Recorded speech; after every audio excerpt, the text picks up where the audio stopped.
So today you're going to be receiving a tutorial for the STAAR online version. When you log into your application, this is what you're going to see. Today we're going to go ahead and review the tutorial so that you can get an idea of the tools that are available and how to use those tools while you take your STAAR test.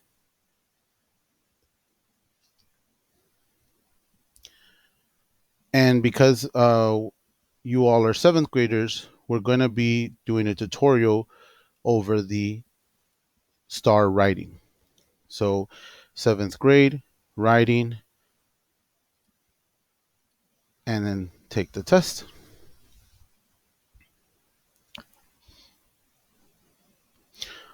So, this is the format of the app that you're going to see. Okay, you have the top part. Okay, you'll have some tools here. You'll also have a toolbar, which you'll see in a moment. And then you're also going to have your bottom taskbar. So, this is the seventh grade writing tutorial for STAAR. So, in the tutorial, we're going to show you how you're going to take the STAAR test on the computer. You will be given on the day of the test a student test ticket that will have your username, your password, and your session ID so that you can log into the test. Notice that you're going to have a status bar at the bottom. That status bar will have the number of the question that you are on. There will be a back button. There will also be a review and in button. And then there's going to be a next button. So you're going to use the back and the next button to move through the test. And you can click on the review and in at any time that you're taking your test to review any questions that you've gone over or you haven't gone over, or when you get to the end of your test. You also have a tool that's available between your back and your next button that says review and in. At any point while you're taking your exam, if you are on a question, if you feel that you need to review that later, come back to it, possibly answer it if you did not choose to answer it right away, you can flag it for review by clicking that review and in button on that particular question, and you will see a flag in orange by that number, and that is your reminder and indicator that you are marking that for review later on.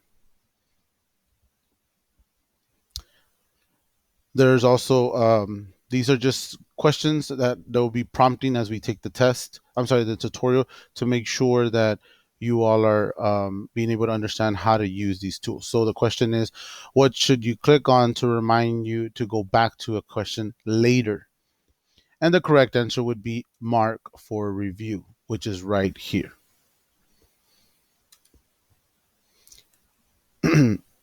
So you're going to see each test question one at a time.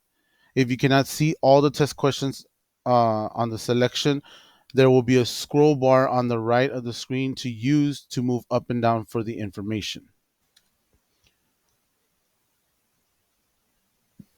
To select a multiple choice question, you're going to click the circle next to the answer choice. So if the question is, what is my eye color? In my case, it's brown. So I'm going to click on brown, and notice that now you have chosen, and now you have a circle on brown. If you choose to change your answer later, or let's just say you flagged it for review and you come back to and you say, no, actually, I think they're more hazel, then all you do is click the new answer choice and you'll notice that your old one has gone away and disappeared.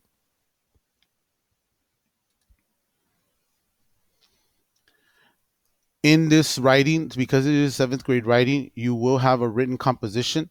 This will be done through the STAAR online. So you will have a text box where you're going to write your composition.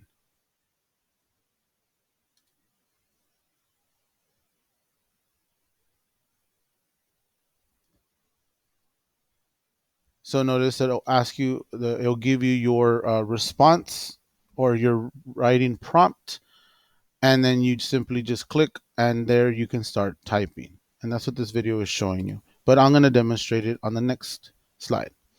So here you'll notice that you'll have your text box. You'll simply click over, and now you're able to type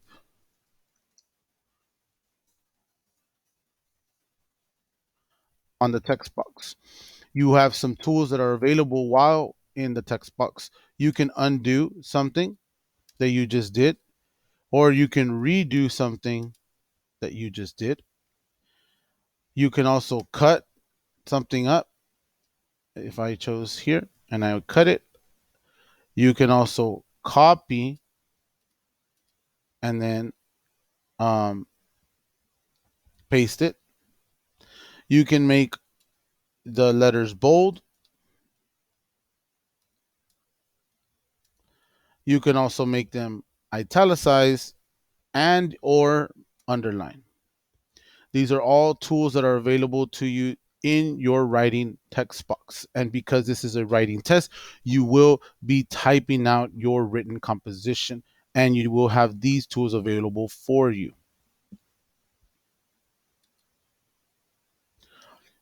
Many of the tools that you can use during the test are available at the top of your screen.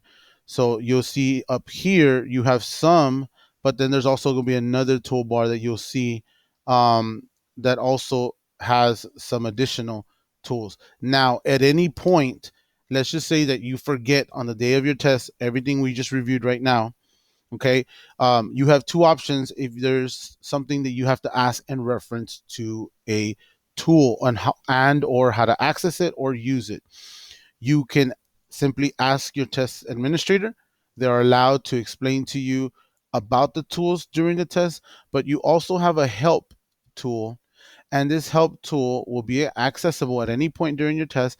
And anything that you have a question about, let's just say you have a question about how to use your notepad tool, you click on the notepad and then you'll have a short video that shows you exactly how to use it. So that is always available as well. You also have a highlight tool. So you can simply click, left click your mouse or your pad. You can select everything that you want to highlight, and then you can click highlight and it will highlight that for you. You can do this on anything on your test. It could be over your passages, it could be in questions, it could be even during your writing essay. Let's just say you highlighted something, you highlighted a little bit more than you needed to. You can just simply highlight again and you can erase what you highlighted. So that is your highlight tool and how to erase it. So the question is, which statement is about highlight is true? Well, it can create a colored area over a selected text. And we know that's what we use highlighters for, but it is also a tool that you're going to have in your STAAR Online. You also have a pencil tool that will be marked in an icon of a pencil that you can use throughout your test, and that's to make any markings that you need to. Notice it here on your toolbar. You have your pencil, you simply click on it. You can change the color of your point. You can make it do points. You can make it do lines, or you can make simply click the pencil tool and it'd be freehand.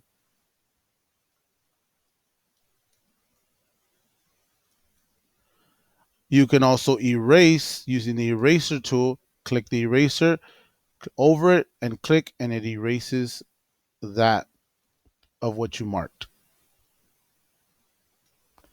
And then you can simply go back to your pencil tool, or when you're done, you can simply close it and it goes back away. So what about the about the pencil tool is true?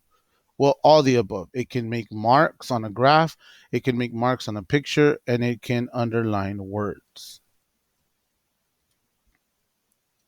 You also have an eliminator tool that you can use to eliminate answers that you know are not correct. And it's going to be in the form of a red X. So you'll notice here your eliminator tool. To simply use it, you're going to click on it with your left on the left of your mouse pad or your mouse, and then you hover over the answer choice you know is not correct, and you simply click it and it marks it off. You can do it more than once. Now, if you clicked it by accident, you simply go over it again and you unclick it. And then to go back, let's just say you eliminated two answer choices and you're between B and C. Well, I'm going to go back and click it again because I no longer am going to eliminate. I'm going to choose between B and C. And in this case, it places a red line over an answer choice. So this is my correct answer. And so then I'm going to go to my next. You can also clear and remove marks that you've made throughout your test. Highlighters, highlight, pencil marks, eliminator marks, so on and so forth. And that is going to be with this little tool that has an arrow going backwards, um, to clear any markings you've done, which you'll see here. If I get my pencil and I write something here, I can simply clear and it clears any marking I've done, whether it be a pencil, an eliminator, or a highlight. Okay, so the question is, which statement is about clear is true, and it's all the above. It erases selected answers, it erases any eliminator marks, and it erases anything you've highlighted. So it literally clears the entire screen or question, whatever screen you're on. It clears anything that you've marked up, including answers. You also have a notepad tool to make notes. So you'll see it here. It's going to say sticky note. You'll click that, and then you can put it anywhere that you want. You can associate it with a word and it'll stay there, or you can put it on the side and have it on the side.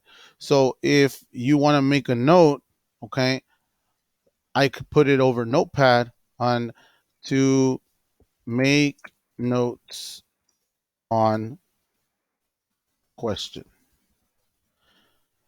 So I can type it. I can also clear what I just typed, or I can delete what I just typed. I also can minimize it and move it to the side and then go to the question. What can you type in a notepad? Well, I can type a word, a sentence, a number, anything. But notice that I'm still on the notepad. I need to go exit it and unclick my notepad so that I can use my cursor to select an answer.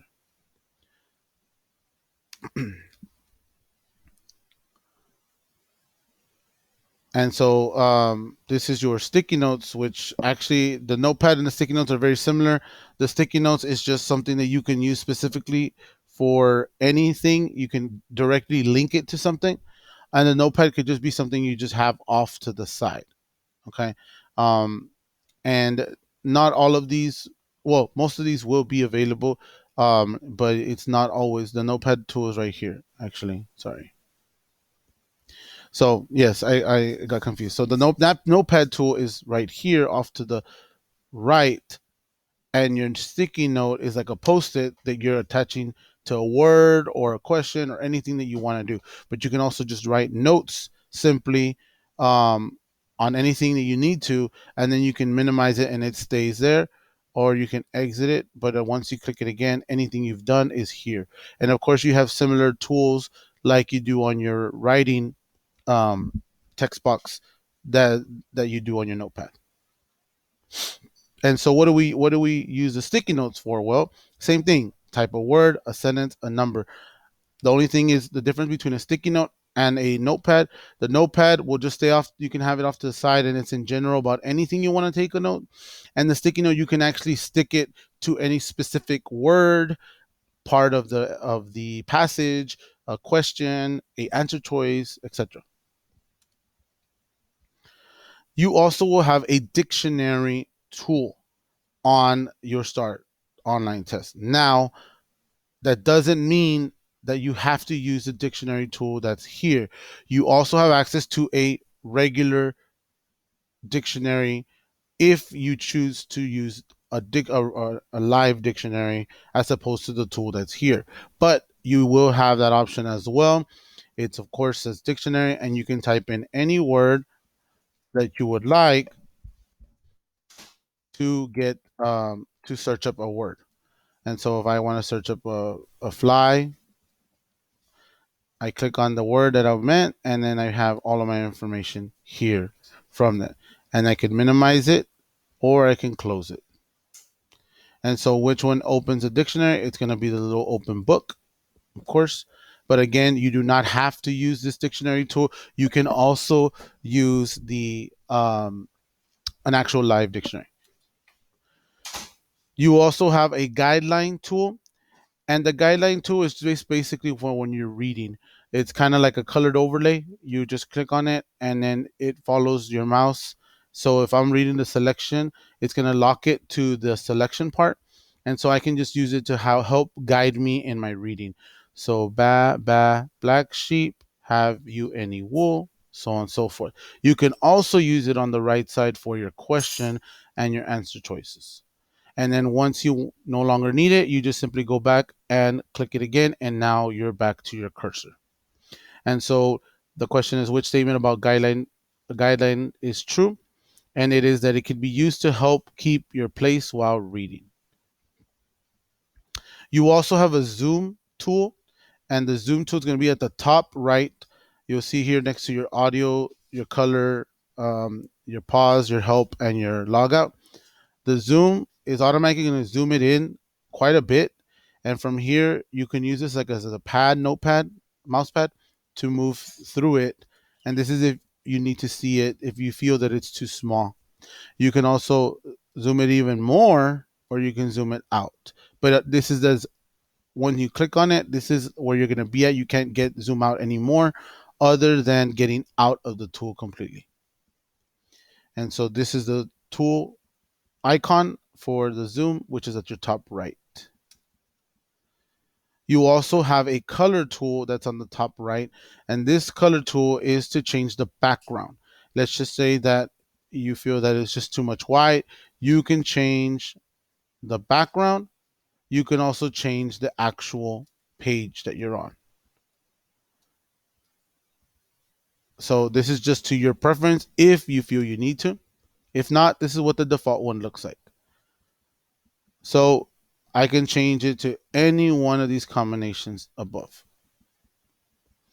You also have a pause and a resume and a logout. So if you needed to go to the restroom, you raise your hand, your test administrator will come to you. You let them know that I need to go to the restroom. If they allow you to go, you're going to go to the top right and you're going to click your pause button. It's going to pause your entire screen, similar to you just closing your test booklet, and then you'll go on to whatever it is that you need to do. When you come back, all you're going to do is click on resume and you're going to be right back where you were at. Remember that the logout is only for at the very end, but you really don't have to log out until you get to the end and you're ready to submit your exam. Now, then when you get to the end of your exam, you will see the review and end screen, which means you've gotten to the end of your test. And this is where you'll review if you have anything that you flagged for review that you need to go back to, or if there's anything you haven't answered. And you'll see it here. I have one that I didn't answer. So if I want to go back to that, I can just simply click on the question. It's going to take me back here, and it's going to be about the writing text box because I didn't leave any writing in it. So I can just simply write something in it, and it'll pick it up that I typed something and therefore I answered it. Same thing goes for if you skip the writing part first, and then let's just say you get to the end of the test and you think you're done and you forgot that you hadn't done the writing composition, that will indicate to you too, because they'll say that there's nothing in your text box. So you'll have to go back. Once you've done that, you'll go back to the review and end screen. Now you'll see that everything is answered. And if you've already reviewed and you've already reviewed everything that you flagged for review, and you know for sure you're ready to submit, at this point you can raise your hand. Your test administrator will come to you. They're gonna ask you to make sure that you already answered everything. At that point, you'll go ahead and they'll instruct you to end the test. You'll have this pop up that will say, "Are you sure you want to submit your answers and end the test?" And you're gonna check off that you understand that you cannot return to this test, and you're gonna submit and end. And once you do that, it will take you back to that home screen that you started off in, and you've already successfully submitted your STAAR test. If you have any questions, please ask me or ask your teacher or test administrator if you have any questions leading up to before your test. Okay. Thank you guys.